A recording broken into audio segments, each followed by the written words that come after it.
First Peter, chapter 2, verse 9 describes you and I as a royal priesthood. Many understand that to be the order of Melchizedek or Melchizedek, and glory in the idea that you and I have a priestly standing within that order. My question is, are we ready for such responsibility and required accountability for whatever supposed glory there may be attached to that particular title? Hi, this is Barry Phillips with 10-Minute Torah, day number 3, a Torah portion Emor. And I'd like to revisit chapter 21 of Vayikra, Leviticus, and verse number 6, the same verse we used yesterday. Let's read that again. Verse 6 says, "They," that is the Levites, "are set apart to their Elohim and do not profane the name of their Elohim, for they bring the fire offerings of Yahweh and the bread of their Elohim." Both roles, the bringing of the fire offerings that are suggesting the 5 principal offerings in Leviticus chapters 1 through 5.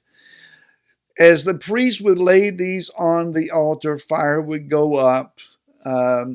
The blood has been collected, it has been properly facilitated at whatever location is required.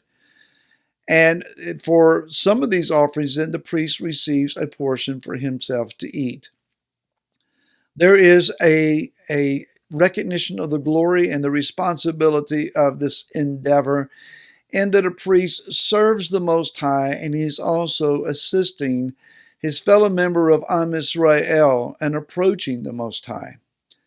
Meanwhile, very quietly, maybe unnoticed to anyone else, a priest brings hot, fresh bread and goes into the set-apart place where the only light is the light in the illumination of the menorah. There he removes the bread of presence that was there previously and replaces it with that which is now freshly made. This bread, while it's just bread, and the natural sight of things is extremely significant.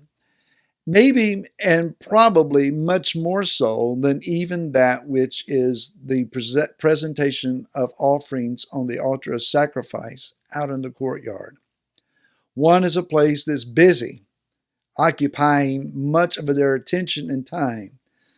This is an inward service, one that most people are not even aware of. Let's understand more about this bread. This is the bread of presence, lechem ha-panim. The phrase suggests bread of surfaces.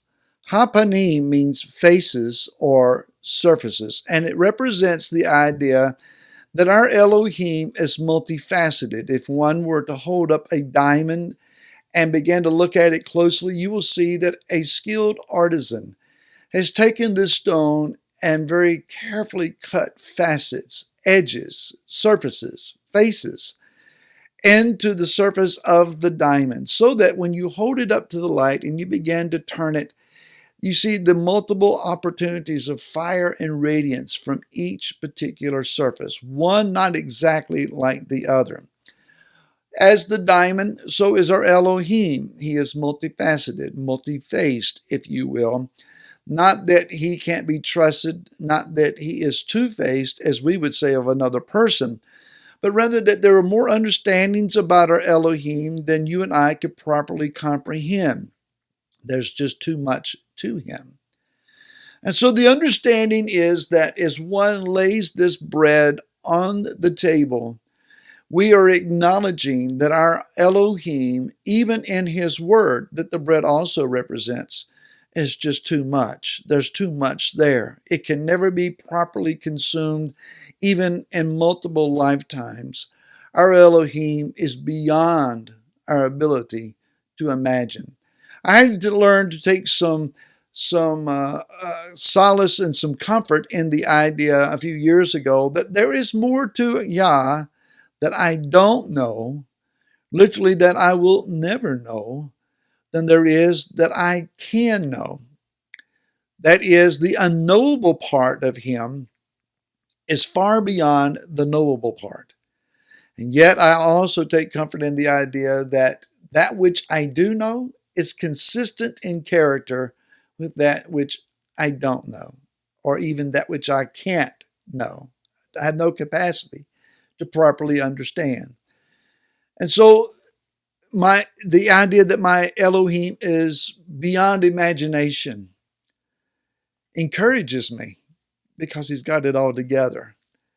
And no matter what I go through, even those things that I couldn't imagine happening, he's the one that is yet in control. Now let's look at the word lechem and go back to, again, paleo symbology here, the symbols of this ancient language.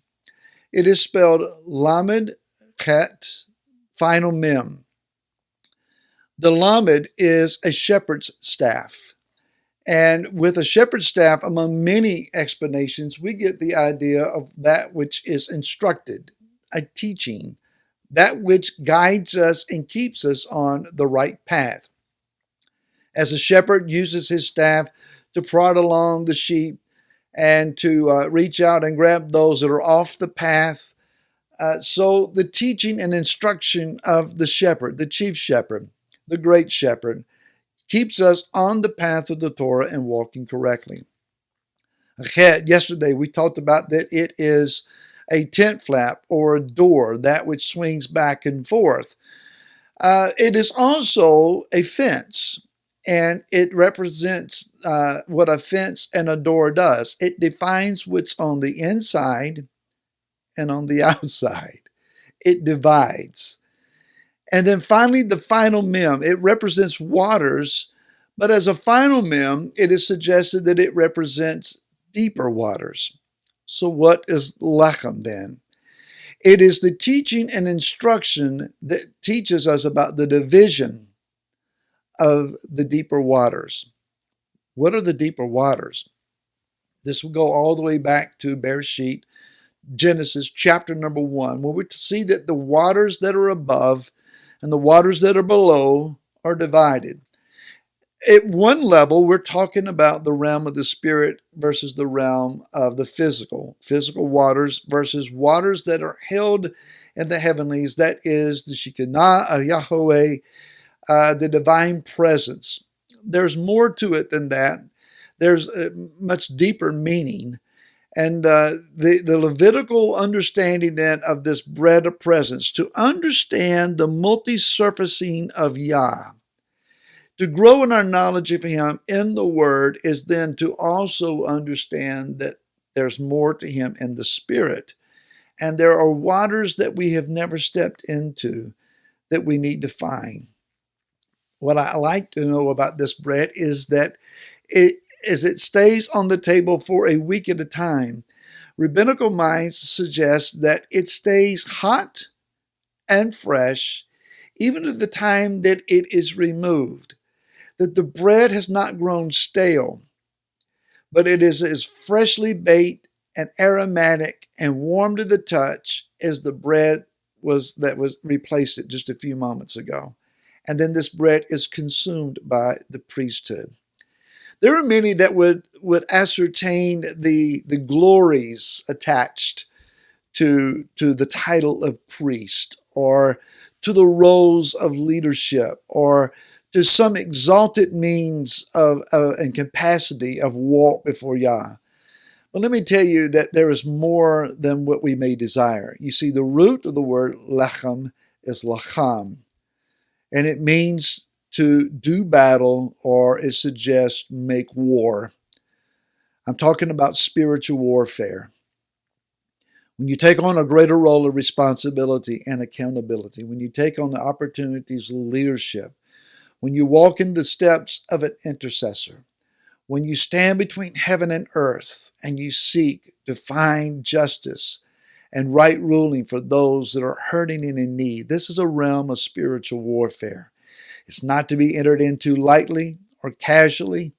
And understand that warfare means battle. This is not easy. This is a tough walk.